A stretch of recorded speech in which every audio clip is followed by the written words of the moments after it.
అందరికీ వందనాలు. నాకు అవకాశం ఇచ్చినటువంటి అధ్యక్షుల వారికి కూడా కృతజ్ఞతలు. ఈరోజు వాక్యం లూకాసు వార్త 19వ అధ్యాయం 10వ వచనం. నశించిన దానిని వెదకి రక్షించుటకు మనుష్య కుమారుడు వచ్చునని అతనితో చెప్పెను. రోమీయులకు రాసిన పత్రిక 3వ అధ్యాయం 11వ వచనం. గ్రహించు వాడెవడనూ లేడు. దేవుని వెదకు వాడెవడనూ లేడు. దేవుడు తన పరిశుద్ధ వాక్యం దీవించును గాక. ప్రభునందు ప్రియమైన దేవుని బిడ్డలారా, నా ప్రభువైన యేసుక్రీస్తు నామంలో మీ అందరికీ వందనాలు, అదేవిధంగా ఉదయకాలపు శుభాలు తెలియచేస్తున్నాను. దేవుని వాక్యాన్ని ధ్యానించక ముందు చిన్న ప్రార్థన చేసుకుందాం. ఆత్మ నడిపింపు కొరకు. పరిశుద్ధుడా, ప్రేమ కలిగిన తండ్రి, మీకు స్తోత్రం నాయనా. మా మీద మీకెంతో ప్రేమ తండ్రి. అందు నిమిత్తమే మీరు ఈ లోకానికి వచ్చారు. మమ్మల్ని మీరు వెదికారు, మమ్మల్ని రక్షించారు ప్రభువా. నన్ను బట్టి స్తోత్రములు. నాయనా, ఈ లోకానికి మీరు రాకపోతే మాకు రక్షణ లేదు ప్రభువా. ఆ తండ్రి, ఈ రోజుకి మేము తండ్రి ఆ విషయాన్ని కొందరు గ్రహించలేకపోతున్నారు. సహాయం దయచేయమని కోరుతున్నాను తండ్రి. ఎవ్వరు కూడా నశించిపోవటం మీకు ఇష్టం లేదు నాయనా. ఈ ప్రపంచంలో ఉన్న అన్ని దేశాల వారు కూడా మిమ్మల్ని నమ్ముకోవాలి తండ్రి. అందరూ కూడా రక్షణ పొందాలి నాయనా. మేమందరం కూడా ఈ లోకంలో కళ్ళు మూసినప్పుడు పరలోక రాజ్యంలో మా యొక్క ఆత్మీయ నేత్రాలు తెరవపడాలి తండ్రి. అటువంటి కృప నాయన ఈ యొక్క ప్రపంచానికి ప్రభ మీరు దయచేయమని ప్రార్థన చేస్తున్నాను. ఈ సమయంలో ప్రభా నేను చేరి వచ్చిన మీ బిడ్డల్ని జ్ఞాపకం చేసుకోండి.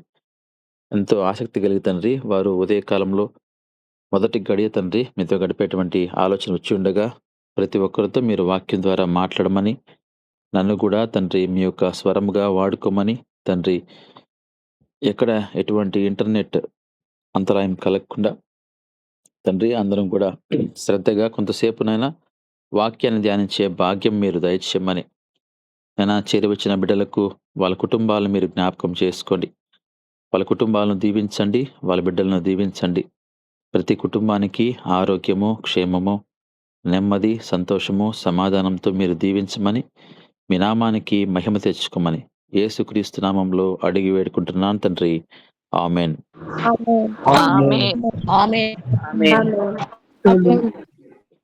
దేవునికి స్తోత్రం. ప్రభునందు ప్రియమైన దేవుని బిడ్డలారా, ఉదయకాల సమయంలో మనము చక్కని పాటను కూడా మరి పెద్దలు సొలొమోను వాళ్ళు గారు పాడి వినిపించారు. ఆ అంశానికి తగిన విధంగా నశించుతున్నటువంటి ఆత్మల గురించి.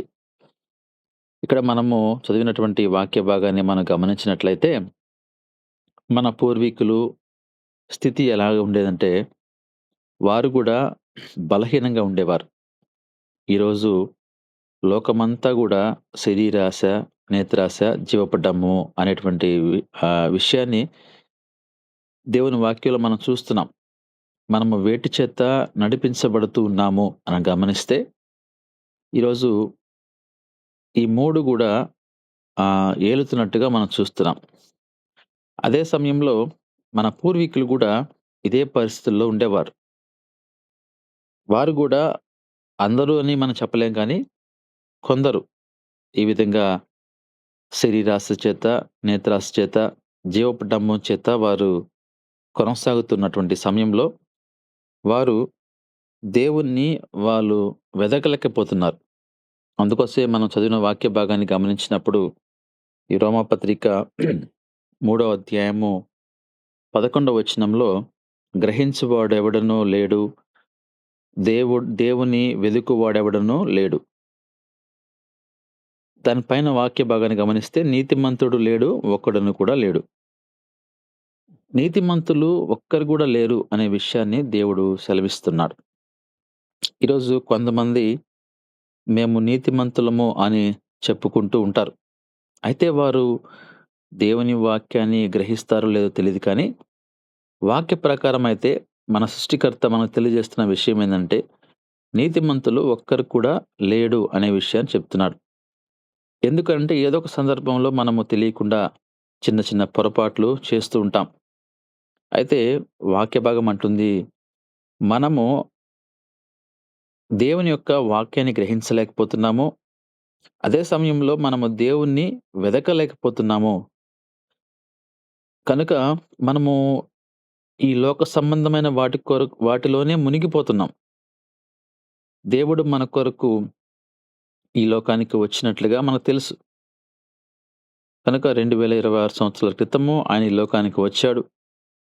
మన పాపాల నిమిత్తం ఆయన సిలువలో మరణించాడు. మన పాపాల్ని కడిగాడు. మనల్ని పవిత్రపరిచాడు. మనల్ని పరిశుద్ధపరిచాడు. మళ్ళీ తిరిగి ఆయన ఆ మరణాన్ని జయించి మృత్యుంజయుడై పరలోకానికి వెళ్ళి ఉన్నాడు. మన కొరకు ఆయన అక్కడ స్థలాన్ని సిద్ధపరుస్తున్నాడు. ఈ విషయం మనకు తెలుసు. అయినప్పటికి కూడా మనము దేవుని యొద్దకు రాలేకపోతున్నాం. దేవుణ్ణి వెదకలేకపోతున్నాం. అందరూ కాదు గాని కొందరు ఈ విధంగా ఇప్పటికి గూడా జీవించేవారున్నారు. దానికి కారణము బలహీనమైనటువంటి స్థితి. అందుకోసం మనము మన యొక్క బలహీనతల వల్ల మనం నశించిపోతున్నాం. అయితే దేవుడు మనల్ని ప్రేమిస్తూ, ఆయన ప్రేమను వ్యక్తపరుస్తూ, ఆయనే స్వయంగా ఈ లోకానికి వచ్చాడు.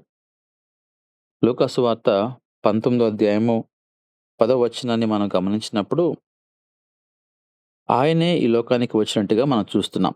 నశించిన దానిని వెదికి రక్షించుటకు మనుష్య కుమారుడు వచ్చెనని ఈ మాటను మనం గమనించినప్పుడు, ఆయనే స్వయంగా ఈ లోకానికి వచ్చాడు.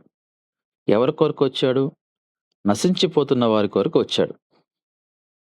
అయితే మనము ఇప్పటికి ఇంకా అదే పరిస్థితిలో ఉన్నామా అనేది మనం ఈరోజు ఆలోచించుకోవాలి. దేవుడు నీ కొరకు ఆయన వెదికి వస్తున్నాడు. దేవుడు నీతో వెదికి మాట్లాడుతున్నాడు. ఆయన నీ కొరకు ఒక ప్రణాళికతో నిన్ను ఆయన ఒకసారి నీతో ఆయన మాట్లాడుతున్నాడు. కానీ ఆయన ప్రణాళికను నువ్వు గుర్తించలేకపోతున్నావు. కనుక దేవునికి ప్రతి వ్యక్తి మీద ఒక ప్రణాళిక ఉంటుంది. ఈ లోకంలో తన కుమారుడుగా, తన కుమార్తెగా మనల్ని జన్మింపచేశాడు అంటేనే ఒక ప్రణాళిక. మన ప్రాంతంలో మనము ఏదో ఒకటి చేయాలి.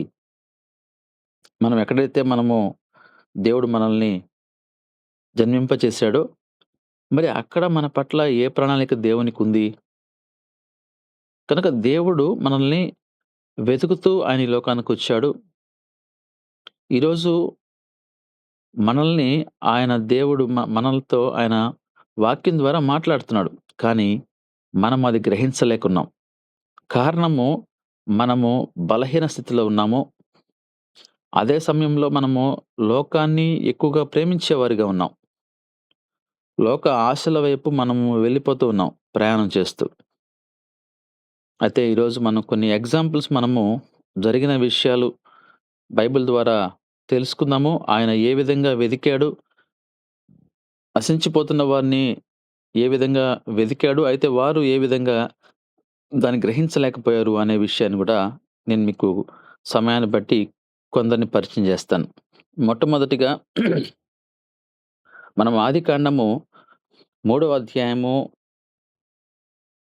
8వ వచనం చదివినట్లయితే ఆదికాండము 3వ అధ్యాయము 8వ వచనం చదివినట్లయితే, చల్లపూటను ఆదామును అతని భార్యయు తోటలో సంచరించుచున్న దేవుడైన యెహోవా స్వరము విని, దేవుడైన యెహోవా ఎదుటికి రాకుండా తోట చెట్ల మధ్యను దాగుకొనగా.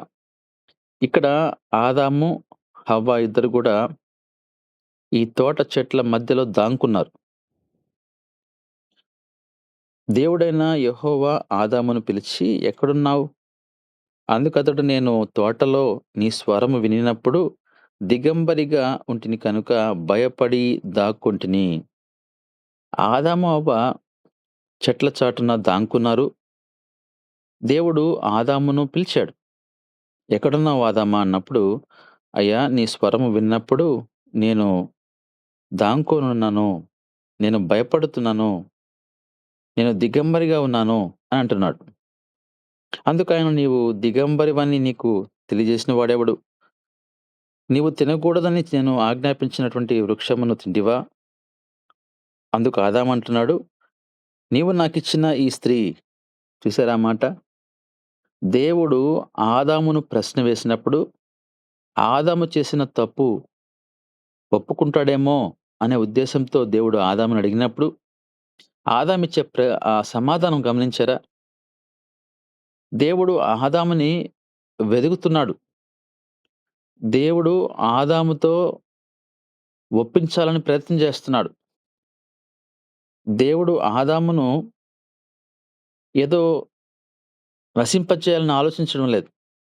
దేవుడు ఆదాముతో మాట్లాడి, ఒకవేళ ఆదాము ఒప్పుకుంటాడేమో అన్నటువంటి ఆలోచనతోటి ఒక ప్రశ్న వేస్తున్నాడు. "నువ్వు తిన్నావా? లేకపోతే నీకు తెలియజేసింది ఎవరు?" అడిగినప్పుడు ఆదాము యొక్క ఆన్సరు, "నేను తిన్నాను. పొరపాటయిందయ్యా" అనేటి మాట అక్కడ లేదు. అంటే వారు బలహీనులైపోయున్నారు. ఎలా బలహీనుడయ్యున్నాడంటే, హవ్వ గురించి చెప్తున్నాడు. "అయ్యా! నువ్వు నాకిచ్చావు గదా! ఆ స్త్రీ. నాకియ్యగా తింటిని." అప్పుడు దేవుడైన యెహోవా స్త్రీతో, "నీవు చేసినదేమిటి?" అడుగగా, స్త్రీ "సర్పము నన్ను మోసపుచ్చి" అనే మాట చూస్తున్నాం. "సర్పము నన్ను మోసపుచ్చినందున తింటిని." మళ్ళీ హవ్వ గూడా ఆ మాట ఒప్పుకోవడం లేదు. "అవునయ్యా! నీ మాటను నేను అతిక్రమించాను. నీ ఆజ్ఞ నేను అతిక్రమించానయ్యా" అనేటువంటి మాట, అంటే పశ్చాత్తాపము లేదు అనేది నేను మీకు ఈరోజు జ్ఞాపకం చేస్తున్నా. దేవుడు మనకు తెలియజేస్తున్నాడు. దేవుడు మనతో వాక్యం ద్వారా మాట్లాడుతున్నాడు. మనము చేసేటువంటి ఈ లోక సంబంధమైన విషయాలు దేవుడు దైవ సేవకుని ద్వారా మనకు తెలియజేస్తుంటాడు. ఎందుకనంటే క్రమపరచాలని. అందునిమిత్తమే మరి మన దేవుడు ఆత్మస్వరూపిగా ఉన్నప్పుడు ఆయన తన స్వరము ద్వారా ఆదాముతో, అవ్వతో మాట్లాడుతూ ఈ విధంగా వారిని పలకరిస్తున్నప్పుడు వారు చెప్తున్న మాట ఒకరి మీద ఒకరు చెప్పుకుంటూ ముందుకు వెళ్తున్నారు.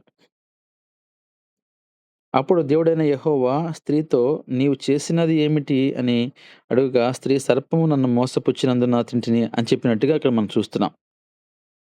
ఈ విధంగా ఆదాము హవ్వ మీద, హవ్వేమో సర్పం మీద చెప్పుకుంటూ వెళ్తున్నారు గానీ, వారిలో ఆ క్షమాపణ గుణము లేదు అనే విషయాన్ని ఈరోజు నేను మీకు జ్ఞాపకం చేస్తా ఉన్నాను.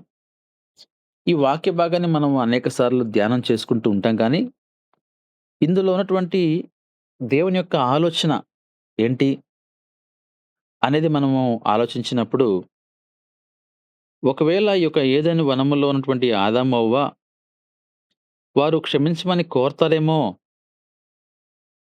అనేటువంటి ఒక అవకాశం దేవుడిస్తున్నాడు. వారిలో నుంచి ఆ యొక్క ఆలోచన, లేకపోతే ఆ క్షమాపణ వస్తుందేమో అన్నటువంటి ఆలోచనలో ఉన్నాడు. కానీ దేవుడు మరి ఆదాము, అవ్వ సృష్టికర్తనే మోసం చేయాలని, లేకపోతే సృష్టికర్త యొక్క మాటను తిరస్కరించి ఈ లోక ఆశ వైపు వెళ్ళిపోవడం మనం అక్కడే చూస్తున్నాం. ఆదిలోనే అది మనం గమనిస్తున్నాం. కాబట్టి ఈ రోజుల్లో మనము ఇలా జీవించడం అనేది పెద్ద విషయమేమి కాదు. ఆ రోజుల్లో ఆయన సృష్టి ప్రారంభంలోనే మనకేం గావాలో అన్నీ ఇచ్చాడు. వాటితో పాటే ఒక మంచి చెడులు చెప్పేటువంటి ఒక చెట్టుని గూడా అక్కడ నాటాడు.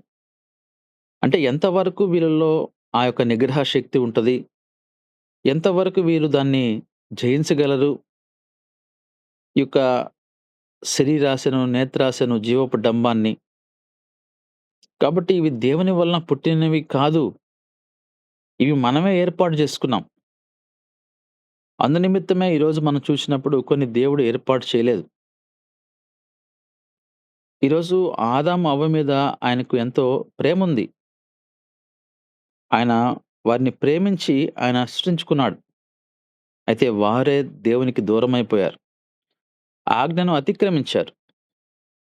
ప్రభునందు ప్రియమైన దేవుని బిడ్డలారా, ఈరోజు దేవుడు మనల్ని గూడా ఆయన వెదుకుతూ ఉన్నాడు. ఇప్పటికైనా బిడ్డలు తెలుసుకుంటారేమో, దేవుడు వాక్యం మనతో మాట్లాడుతున్నప్పుడు మార్చుకుంటారేమో అనేటువంటి విషయాన్ని ఆయన గమనిస్తున్నాడు. ఒకసారి మనము ఆదికాండంలో 4వ అధ్యాయంలో మనం గమనిస్తే 5వ వచనం, 4వ అధ్యాయము 5వ వచనమును గమనించినప్పుడు ఇక్కడ మనము కయీనును అతని అర్పణను ఆయన లక్ష్యపెట్టలేదు. కయీను, హేబేలు ఇక్కడ మనం ఇద్దరిని చూస్తున్నాం అన్నదమ్ముల్ని. ఇక్కడ కయీను యొక్క అర్పణ దేవుడు లక్ష్యపెట్టలేదు. హేబేలు యొక్క అర్పణ దేవుడు లక్ష్యపెట్టాడు. ఆయన స్వీకరించాడు. ఎందుకంటే హేబేలు తన మందలో తొలిచూలు పుట్టినటువంటి వాటిలో క్రొవ్విన వాటిని ఇచ్చి దేవుణ్ణి మహింపరిచాడు. కానీ కయీను ఆ విధంగా ఇవ్వలేదు కాబట్టి, దేవునికి శ్రేష్టమైంది ఇవ్వలేదు కాబట్టి, కయీను మనసు దేవునికి తెలుసు కాబట్టి, ఆయన, ఆయన అర్పణను దేవుడు లక్ష్యపెట్టలేదు. కాబట్టి కయీనుకు మిక్కిలి కోపం వచ్చి అతడు తన ముఖము చిన్నబుచ్చుకొనగా, యెహోవా కయీనుతో, నీకు కోపమేలా? ముఖము చిన్నబుచ్చుకొని ఉన్నావేమి? దేవుడేసే ప్రశ్న. అందరిని గూడా ఆయన ప్రశ్నేస్తాడు. ఆ ప్రశ్నలో ఆయన అంతరార్థం ఉంటుంది. ఆయన యొక్క ఆలోచన ఉంటుంది. అంటే ఒకవేళ ఈ యొక్క కయీను ఒకవేళ తప్పును సరిచేసుకుంటాడేమో! ఆ హేబేలు యొక్క అర్పణ నువ్వు స్వీకరించావు గదా! నాదెందుకు నువ్వు స్వీకరించలేదు? హేబేలు యొక్క అర్పణ నువ్వు లక్ష్యపెట్టావు. నా అర్పణ ఎందుకు నువ్వు లక్ష్యపెట్టలేదని అని చూస్తున్నాడు గానీ, మరి హేబేలులో ఏమి మంచితనం ఉంది అనేది కయీను గమనించలేకపోయాడు. అందుకోసమే దేవుడు వెతికాడు. ఈ కయీనులో ఒకవేళ పశ్చాత్తాపం ఉంటదేమో! కయీను ఒకవేళ తెలుసుకుంటాడేమో! హేబేలు మరి నా యొక్క సహోదరుడు మంచి అర్పణిచ్చాడు. నేను ఇవ్వలేకపోతున్నాను.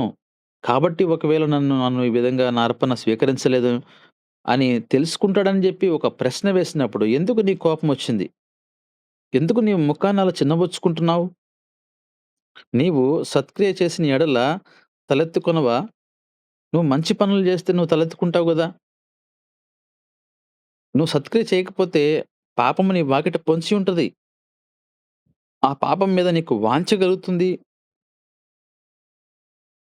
నీవు ఆ పాపంలోనే ఉండిపోతావు నీవు అనే మాటను దేవుడు కయీనుకు తెలియజేస్తా ఉన్నాడు. కయీను తన తమ్ముడైన హేబెలుతో వారి పొలంలో ఉన్నప్పుడు తమ్ముడైన హేబేలు మీద పడి అతన్ని చంపెను. తెలుసుకోలేకపోయాడు.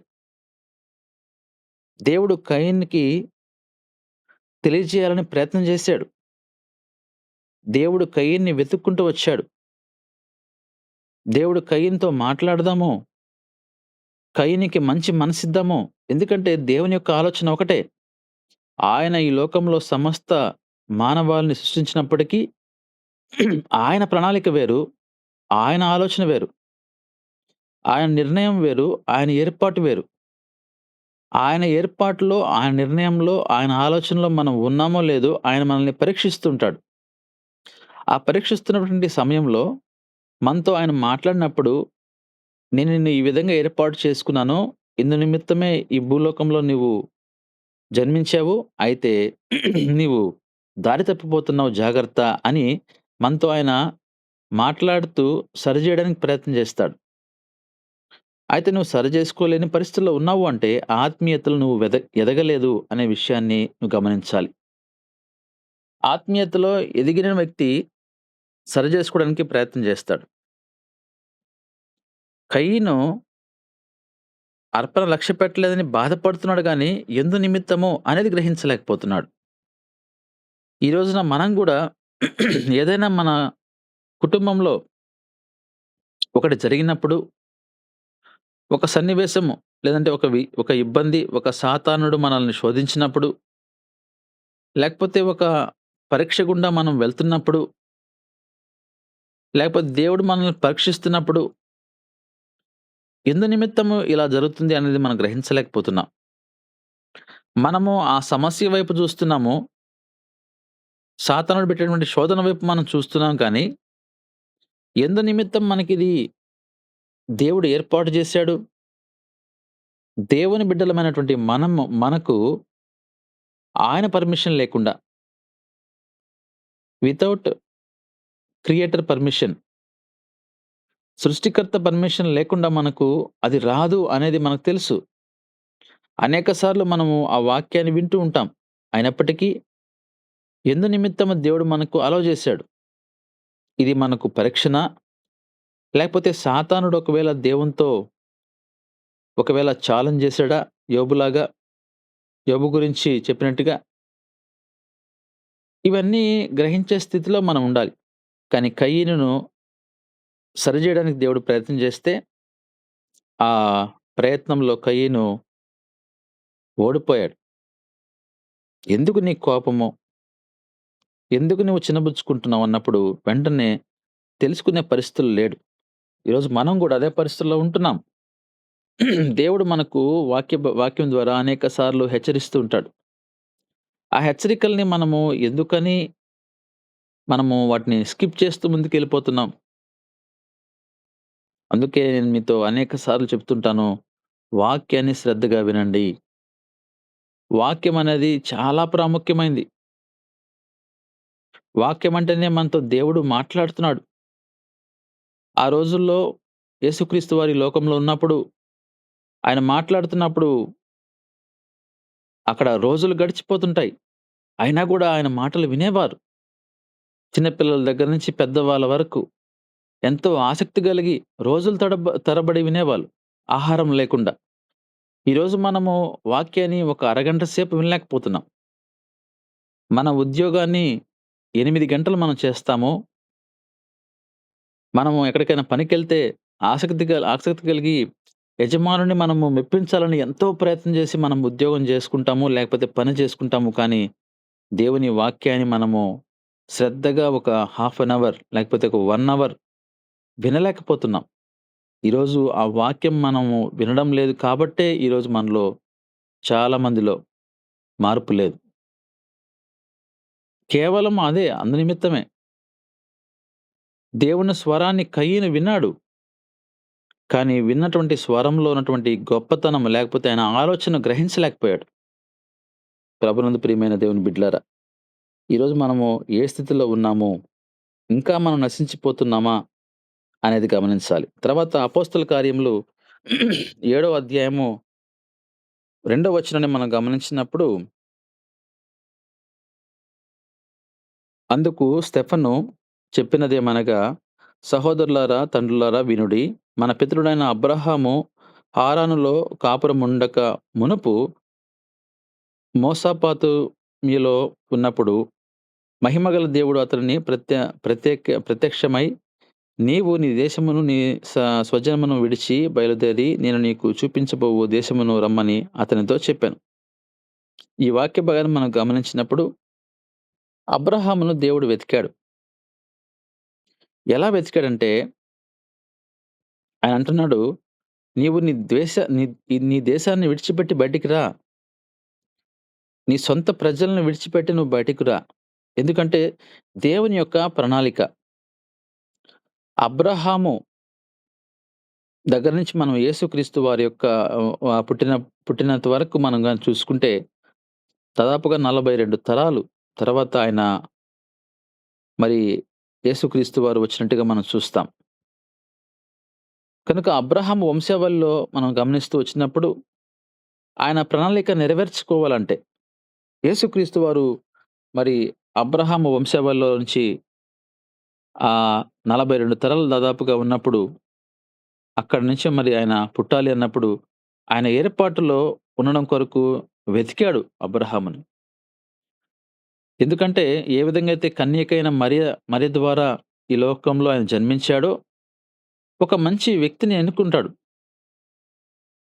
వాళ్ళ ద్వారానే ఆయన ఈ లోకానికి రావాలని ప్రయత్నం చేస్తాడు. ఎందుకంటే వారి గురించి ఎప్పుడు గూడా అందరూ గొప్పగా చెప్పుకునేటువంటి వ్యక్తినే ఆయన ఎన్నుకుంటాడు. ఎందుకంటే ఆయన అంతరంగం తెలుసు కాబట్టి, వారి స్వభావం తెలుసు కాబట్టి, ఈరోజు అబ్రహామును ఆయన వెతుక్కుంటూ వెళ్లి ఆయన అబ్రహాముతో మాట్లాడుతున్నాడు. ఈ విధంగా అంటున్నాడు, నీవు ఇక్కడి నుంచి బయలుదేరి నువ్వు నీ దేశం విడిచి, నీ సొంత ప్రజలను విడిచి నువ్వు బయలుదేరు. నేను చూపించే దేశానికి నువ్వు వెళ్ళు. అక్కడ ఉండినప్పుడు నేను నిన్ను దీవించబోతున్నాను అనే మాట అక్కడ మనం చూస్తా ఉన్నాం. గలతీ పత్రిక 3 అధ్యాయము 6 వచనంలో అబ్రహామునకును, అతని సంతానమునకును వాగ్దానములు చేయబడెను అనే మాట చూస్తున్నాం. కనుక తర్వాత చూడండి. ఆయన అనేకులను గూర్చి అన్నట్లుగా నీ సంతానములకును అని చెప్పక ఒకని గూర్చి అనట్లే అనట్టని సంతానమునకును అనెను. ఆ సంతానము క్రీస్తు. దేవుడు యేసుక్రీస్తు వారు ఈ లోకానికి రావాలంటే అబ్రహాము అబ్రహాము చేసిన వాగ్దానం నెరవేరాలంటే ఆయన అక్కడే ఆ దేశంలో ఉంటే అది జరగదు. ఆయన ఆ దేశాన్ని విడిచి దేవుని మాటకు లోబడి దేవుని చెప్తున్నటువంటి ప్రదేశానికి వెళ్ళాలి. ఆయన చెప్పిన విధంగా ఆయన చేస్తేనే దేవుడు మరి అబ్రహామును దీవిస్తాడు. ఈరోజు మనల్ని గూడా మన మీద ఆయనకంటూ ఒక ప్రణాళిక ఉంటుంది. ఆ ప్రణాళిక ద్వారా ఆయన మహిమ పొందుకోవాలని చూస్తాడు. ఈరోజు మనము ఆయన ప్రణాళికను గ్రహించలేకపోతున్నాం. ఎందు నిమిత్తం గ్రహించలేకపోతున్నాము అనేది మనం ఆలోచించాలి. అంటే దేవుని యొక్క స్వరాన్ని మనం వినడం లేదు. దేవుని స్వరాన్ని మనం విన్నప్పుడు ఆ స్వరంలో గొప్పతనాన్ని లేకపోతే ఆ స్వరంలో ఆయన యొక్క ఆలోచన మనం విన్నప్పుడు దేవుడు మనల్ని మంచిగా వాడుకుంటాడు. నీతిమంతుడు లేడు, ఒక్కడును కూడా లేడు అనే విషయాన్ని మనం గ్రహించినప్పుడు మనం దిగులు పడాల్సిన అవసరం లేదు. మన పాత జీవితాన్ని జ్ఞాపకం చేసుకుంటూ నేనిలా జీవించానే, ఇలా ఉన్నానే అనేటువంటి పరిస్థితి అవసరం లేదు. దేవుడు నీతో మాట్లాడినప్పటి నుంచి నువ్వు మార్చబడాలి. వ్యభిచారం చేస్తున్నటువంటి స్త్రీని ఆమె పట్టబడినప్పుడు అనేక మంది ఆమెను తీసుకొనొచ్చి ఆయన పాదాల దగ్గర పెట్టినప్పుడు మరి అటువంటి చెడ్డ స్త్రీని, అనేక మందిని పాడు చేసినటువంటి స్త్రీని దేవుడేం పాడు చేయలేదే. దేవుడు ఆమె పాపాలు ఒకటే అన్నాడు. అమ్మా నీ పాపాలు క్షమించబడ్డాయి. ఇక మీదట చేయబాక అని చెప్పాడే. అంతగా ఆయన క్షమించే దేవుడు. అయితే మనల్ని ఆయన వెతుకుతూ వస్తున్నాడు గానీ, మనము ఆయన వెతకలేకపోతున్నాం. ఇది ఈరోజు నా యొక్క ఉద్దేశ్యము. ప్రభునందు ప్రియమైన దేవుని బిడ్డలారా, ఈరోజు మనము ఏ స్థితిలో ఉన్నాం? మనము ఆయన్ని వెదికే పరిస్థితిలో ఉన్నామా? దేవుడు యొక్క మాటలు మనం గ్రహించే పరిస్థితిలో ఉన్నామా లేదా అని ఈ ఉదయకాల సమయంలో మనము ఆలోచించుకోవాలి.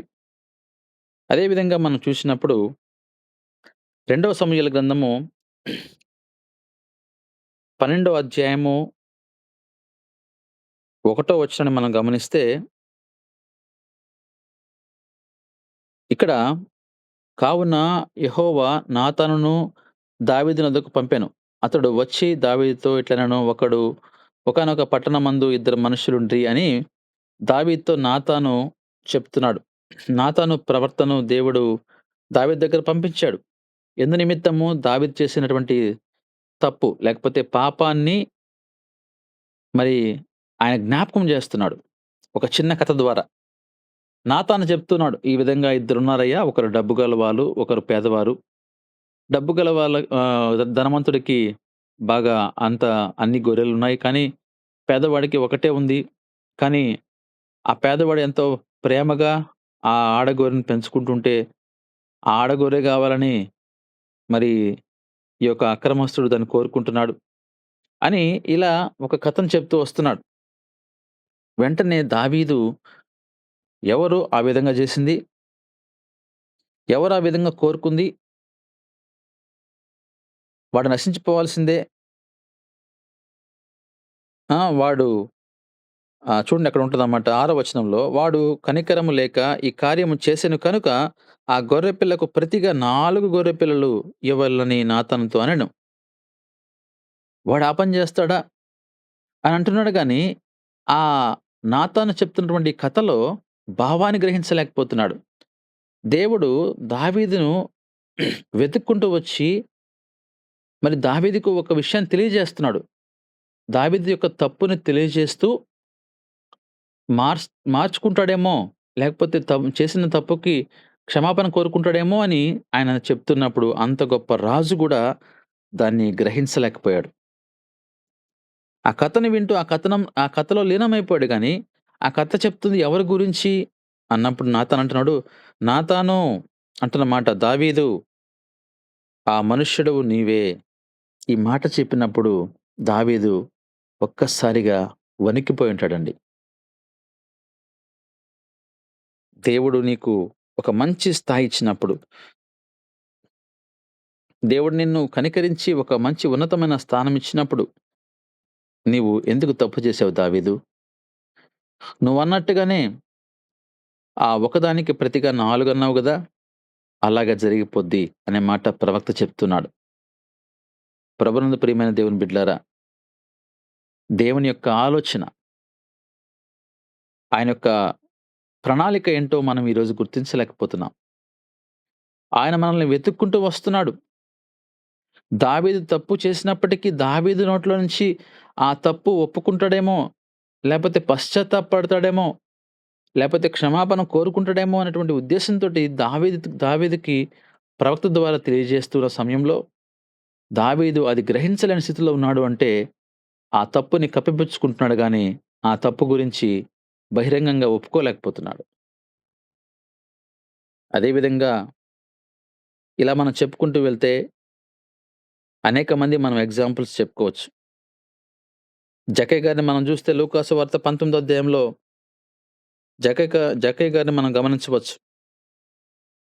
అక్కడ మనం చూసినప్పుడు జక్కయ్య అన్యాయంగా, అక్రమంగా జీవిస్తా ఉన్నాడు. ఎన్నో అక్రమాలు చేస్తా ఉన్నాడు. సుంకాన్ని ఎక్స్‌ట్రాగా తీసుకుంటున్నాడు. అటువంటి జక్కయ్యని వెతుక్కుంటూ ఆయన ఆ ప్రాంతంలోకొచ్చి, "నేను నీ ఇంటికొస్తాను. నీవు రక్షింపబడతావన్నప్పుడు" జక్కయ్య తెలుసుకున్నాడు. తన తప్పులు ఒప్పుకున్నాడు.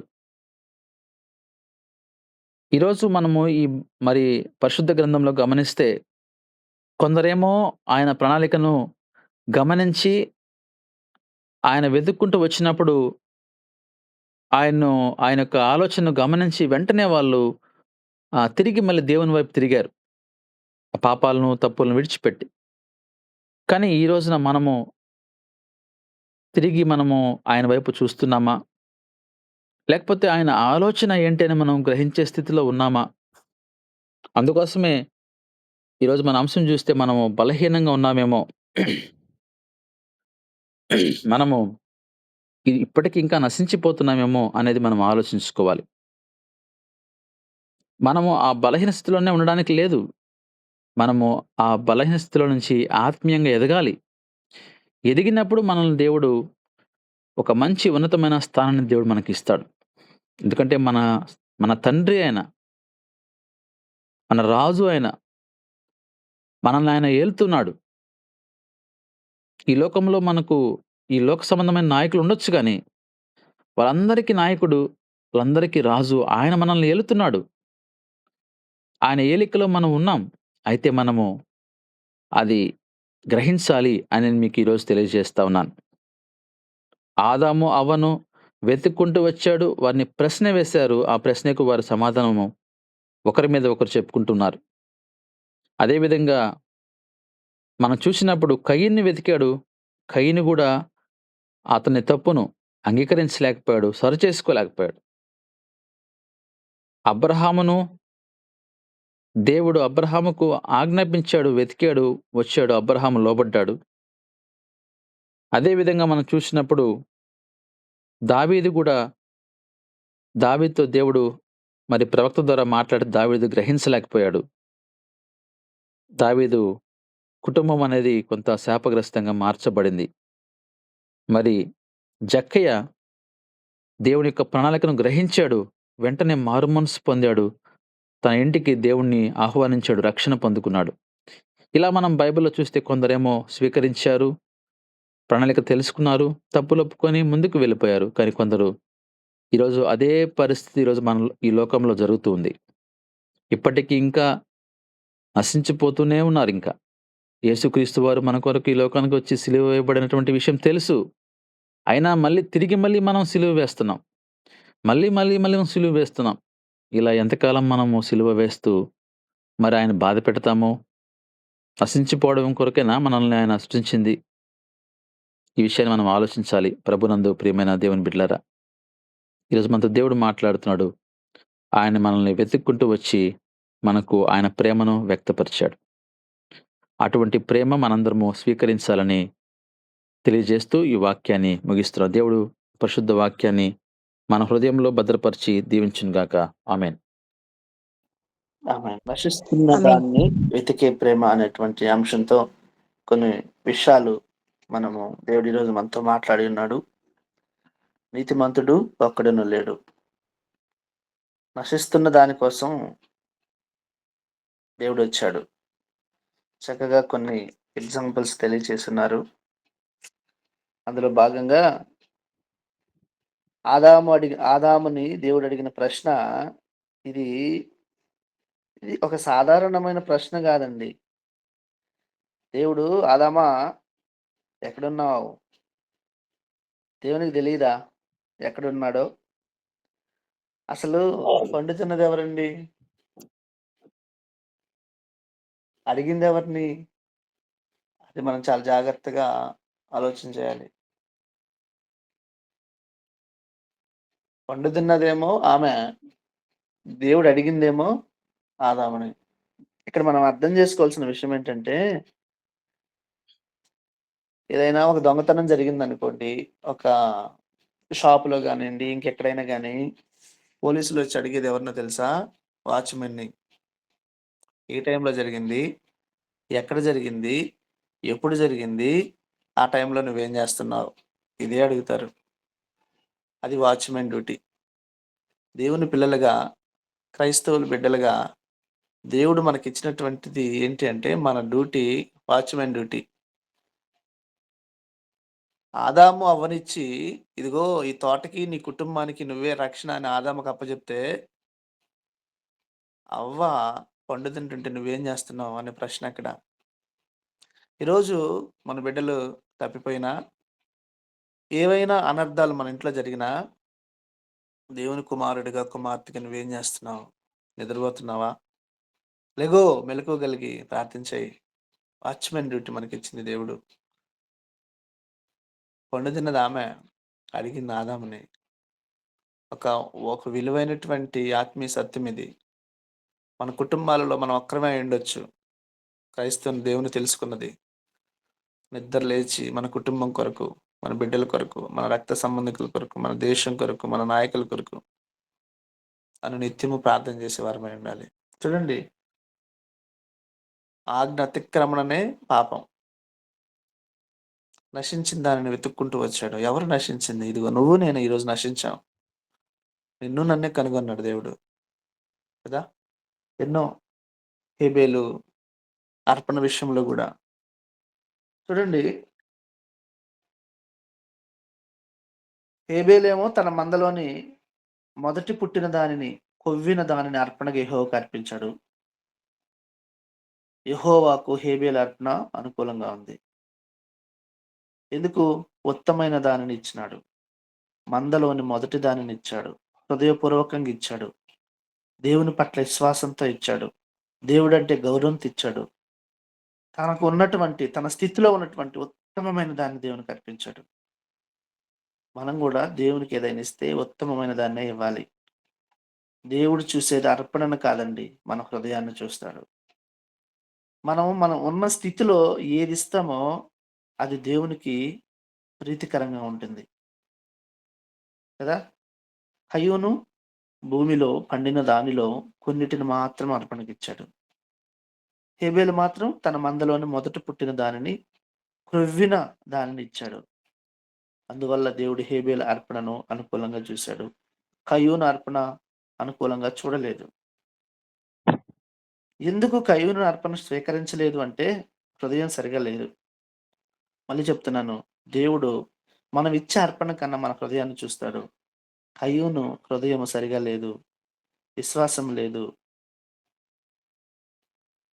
అసూయ, కోపము. ఇంకొక ప్రశ్న, సౌలుని రాజుగా పట్టాభిషేకం నుండి తీసేశాడు దేవుడు. ఏం తప్పు చేశాడు ఆయన? ఇలా అనొచ్చు మనం, ఆయన ఏమన్నా సినిమాలకు వెళ్ళాడా? చూడకూడనిది చూశాడా? లేదంటే దావీదులాగా ఏమన్నా ఏ ఏం పాపం చేశాడు? ఆయనలో ఉన్నది ఒక్కటే అసూయ. దావీదు వస్తూ ఉంటే దావీదుకేమో 10,000 గాను, ఈయనకేమో 1000 గాను. ఆ ఒక్క మాట ఆ అసూయ అనేది ఆ రాజ్యం నుండి కూల్చివేయబడింది. అంటే మనం అనుకోవచ్చు, నేను ఏం తప్పు చేశాను? ఏం పాపం చేశాను? నాలో ఎటు చూసినా ఏం లేదు కదా! అందరిలాగా నేను తిరగట్లేదు కదా! అందరిలాగా నేనేం చేయట్లేదు కదా! ఏముందంటే నీలో ఒక్క అసూయ ఏర్షుంటే చాలు. నువ్వు ఉన్న స్థితిలో నుంచి పడిపోయే అవకాశాలున్నాయి. కాబట్టి ఆ అర్పణను జ్ఞాపకం చేసుకోండి. ఇంకొకటి అని చెప్పారు. అబ్రహాముని దేవుడు వెతికాడు. ఏదైనా కూడా దేవుడి కార్యాలలో మనకు తెలీదు గానీ మనుషులుగా ఆయన ఈరోజు పని చేయడానికి కొన్ని సంవత్సరాల ముందే పని ప్రారంభించేసుంటాడు. అబ్రహాము దేవుడిని వెతకలేదు. దేవుడే అతన్ని వెతికి పిలిచాడు. అబ్రహాము విగ్రహారాధన చేసుకుంటూ ఆయన ఉన్న ప్రాంతంలో జీవిస్తున్నప్పుడు దేవుడు అతనిని ఎంచుకొని పిలిచాడు. దేవుడు అబ్రహామును పిలిచి ఒక గొప్ప జనముగా చేయాలని నిర్ణయించాడు. చూడండి, దేవుడు పిలుపొచ్చినప్పుడు విశ్వాసంతో ఉండాలి అనే విషయం మనం నేర్చుకోవాలి. అబ్రహాములాగా దేవుని మాటకు విధేయత చూపితే దీవెనలొస్తాయి. దేవుడు మాట్లాడుతున్నప్పుడు గ్రహించాలి. ఇందాక చెప్పారు కదా అన్న. దావీదు నాతాను ప్రవక్త అంత కళ్ళకి కట్టినట్టు చెప్తూ ఉంటే, ఈయన ఇంకోటి మాట్లాడుతున్నాడు. ఆ మనుషుడు నీవే.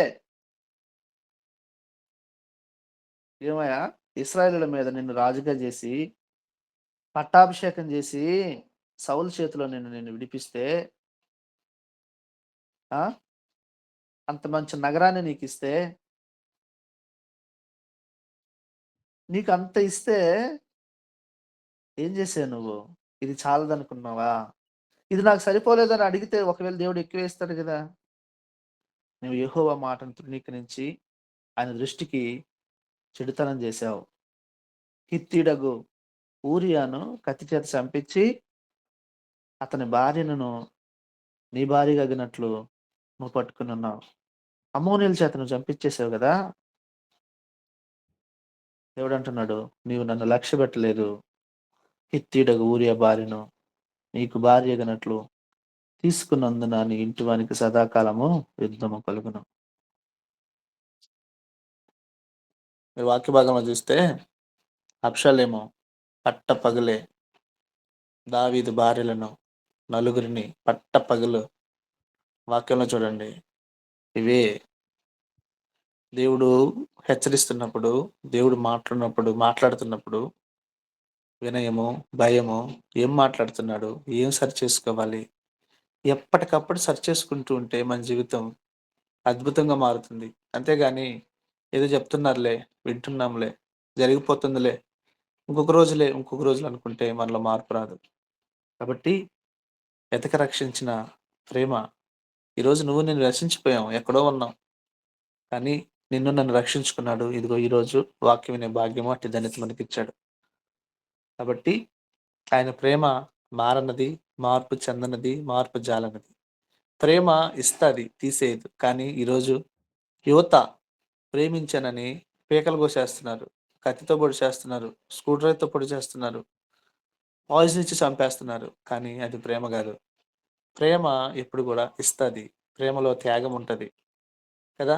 కానీ ఆ యేసయ్య ప్రేమను మనం గుర్తెరిగి ముందుకు నడవాలని ప్రేమతో మనవి చేస్తూ చక్కటి వాక్య సందేశాన్ని దయచేసినట్టు వినీత్ అన్న గారికి మరొకసారి ప్రభు పేరట వందనాలు తెలియజేస్తున్నాను. థ్యాంక్ యూ అన్న. Praise the lord. వందనాలు బ్రదర్. సమయంలో మనము వాక్య ఫలింపు ప్రార్థన చేద్దాం. మన మధ్యలో ఉన్నటువంటి మార్తా కళ్యాణి గారు, సిస్టర్ వందనాలండి. మళ్ళీ చెప్పండి. ఒక్క నిమిషం. Praise the lord brother. అమ్మా, వాక్య ఫలింపు ప్రార్థన చేయగలరా? చేస్తారు. పరిశుద్ధుడా, ప్రేమమయుడా, కృపయు కనికరం కలిగిన మా తండ్రి, మీ యొక్క ఘనమైన శ్రేష్టమైన ఉన్నతమైన నామానికి కోట్ల కొలది స్తుతి స్తోత్రాలు చెల్లిస్తున్నాం తండ్రి. యేసయ్య, ఇదిగో తండ్రి, గడిచిన కాలం అంతట్లో మీరు ఎక్కల నీడలో చక్కటి క్షేమంతో నింపి సజీవ లెక్కలుగా ఉంచి తండ్రి నాయన ఉదయ కాలంలో తండ్రి మీ సన్నిధిలో చక్కటి సహవాసంలో మేమంతా కలిసి తండ్రి జీవం కలిగిన మీ మాటలు వింటకు మిమ్మల్ని స్థుతించుకుంటూ మాకు దయచేసినటువంటి గొప్ప భాగ్యాన్ని బట్టి స్తుతులు స్తోత్రాలు చెల్లిస్తున్నాం తండ్రి. అవునాయన నశించిపోయినటువంటి మమ్మల్ని దేనికి పనికిరానటువంటి మా కొరకు ఏ మంచి లేని మా కొరకు తండ్రి మీ యొక్క ప్రాణాన్ని అర్పించారు, వెదకి రక్షించుకున్నారు. అందుని బట్టి స్తోత్రాలు ప్రభా. అయ్యా మీకే తండ్రి మీకు విధేయత కలిగిన బిడ్డలుగా మేము ఉండుటకు సహాయం దయచేయండి. మీ యొక్క స్వరానికి లోబడే జ్ఞానాన్ని శక్తిని మాకు దయచేయండి. మా లోపాలను మా పాపాలను సరిచేసుకున్నట్టుకు కావాల్సిన జ్ఞానమును దయచేయండి తండ్రి. విన్నటువంటి వాక్యము తండ్రి నిష్ప్రయోజనం కాకున్నట్లు మీ సహాయమును ప్రతి బిడ్డకి దయచేయండి తండ్రి. ఆయన చెప్పిన తండ్రి వాక్యాన్ని అందించినటువంటి బ్రదర్ గారిని బట్టి మీకు వందనాలు చెల్లిస్తున్నాం ప్రభా. తండ్రి మీ బిడ్డ చేసే ప్రతి పరిచర్యను మీరు జ్ఞాపకం చేసుకోండి నాయన. అయ్యా తండ్రి మీ యొక్క సహాయమును మరింతగా చేసి తండ్రి చివరి వరకు మీరు పరిచర్యలో తోడుగా ఉండమని ప్రార్థన చేస్తున్నాం తండ్రి. ప్రతి బిడ్డ పరిచర్యకు కూడా మీరు తోడుగా ఉండమని ప్రార్థన చేస్తున్నాం ప్రభా. చేరి వచ్చిన ప్రతి బిడ్డని మీ కృపలో జ్ఞాపకం చేసుకోండి నాయన. తండ్రి మీ సహాయాన్ని ప్రతి బిడ్డకి దయచేయండి, ప్రతి పనుల్లో మీ సహాయం దయచేయండి. మా పాపాలన్నింటినీ కూడా దయించి క్షమించండి తండ్రి. మీరు చేసిన ప్రతి మేలును బట్టి స్తుతులు చెల్లిస్తున్నాం తండ్రి. ఇప్పటి వరకు కాచి కాపాడినందుకు వందనాలు చెల్లిస్తూ ఈ సమయాన్ని మీ చేతులకు అప్పచెప్పుకుంటూ యేసయ్య అతి శ్రేష్టమైన నామంలో అడిగి వేడుకొని పొందుకుని ఉన్నాం మా యొక్క పరమ తండ్రి. ఆమేన్. ఆమేన్. ఆమేన్. ఆమేన్. ఆమేన్. ఆమేన్. ఆమేన్. Praise the Lord.